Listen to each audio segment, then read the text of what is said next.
Last Will, written and directed by Tony Spartax, released 1995.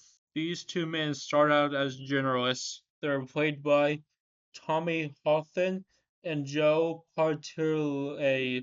He's one of the producers of the movie. We meet this producer who says fuck a lot and he talks about movies that are better, we'll go see. And it's like, fuck, I walked on the fucking floor. It's just too much use of that word. It's so hard being a journalist. I have to talk to people who have seen a person die and it'd be interesting. You have to make sure it's completely tasteless. It's just so hard. Well, that scene probably took 6 hours to film. Let's go to a strip club. They choose a stripper played by Marcella Burke. Hey, listen to me, man. Jerking off to those Playboy cartoons as old news. People want to use them as nation when they read now. So let's turn this woman's life into a story. She's from a simple town called Delta, Ohio. That's a small town. It's shocking that a beautiful stripper can come from such a small town. No, it's not.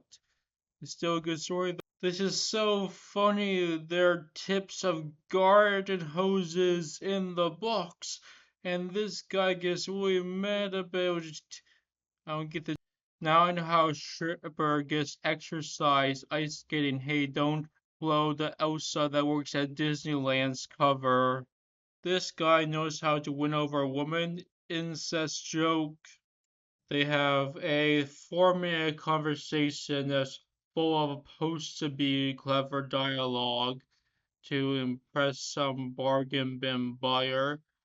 And they're like, this is going to be a big story. We need to convince her that this story about her being a stripper is going to be completely tasteful. We learned that her oil boyfriend was a drug addict. Learned that her boyfriend burnt himself to death in less than 5 second flashback. Now he has turned this into a very tasteful story, but the climax is going to be describing her body.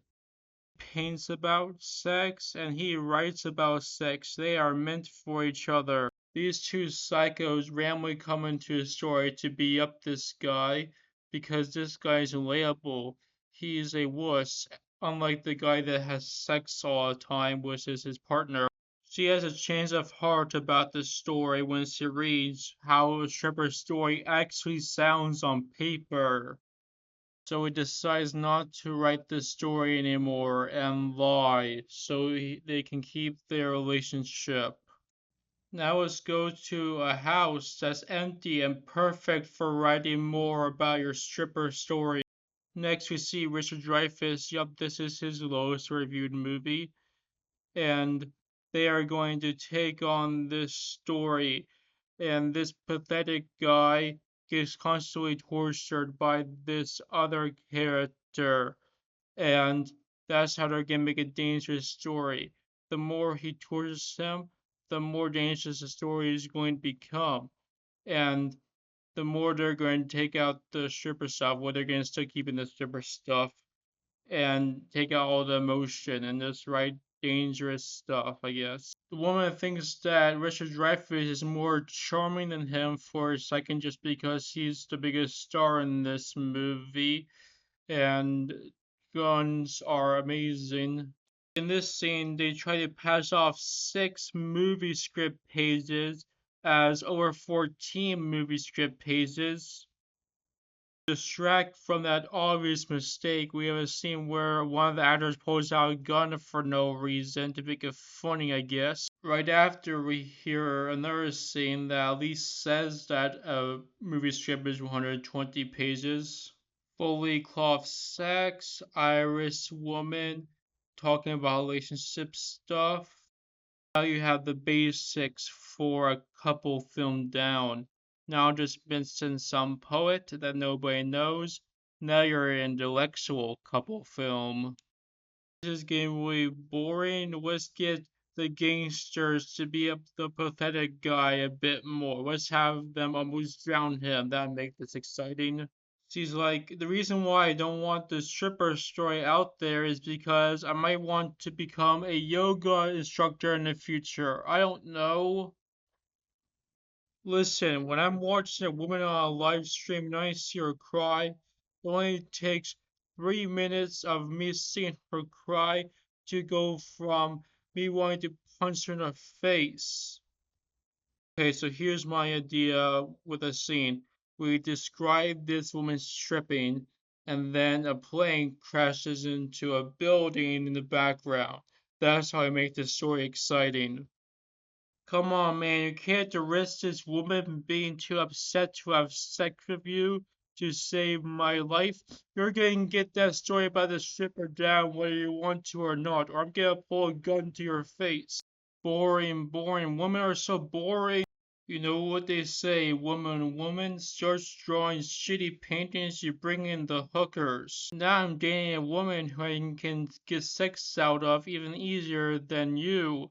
So I can write a story about you being a stripper at this new bar. And we can make even more close to $1 million, but this movie's gonna cost more than that, so we're not gonna make our money back, but whatever. Is like, I don't hook and I don't drink. Oh no, she's not wild anymore.